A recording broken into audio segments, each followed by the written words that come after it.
এই আমি একদিন মেট্রো রেলে উঠছি, মেট্রো রেলে মিরপুর থেকে মতিঝিলে, এত জ্যাম, কষ্ট, একটা জরুরতে যাব, গাড়ি নিয়ে গেলে 3 ঘন্টা বসে থাকা লাগে। মেট্রো রেলে উঠছি, আমি যেখানে বসে দাঁড়ানো, সামনে এক ভদ্রলোক, দেখি একটা মেয়ের সাথে তার ঝগড়া।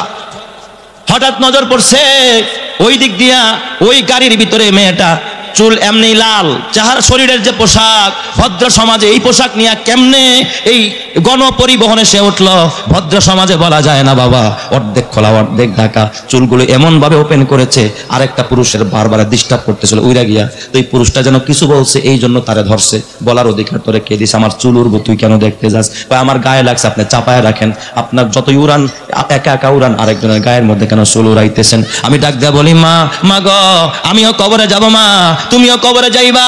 ও মা, মা খাদিজার আদর্শ নিয়ে কবরে যাও, মা আসিয়ার আদর্শ নিয়ে কবরে যাও, মা মরিয়মের আদর্শ নিয়ে কবরে যাও।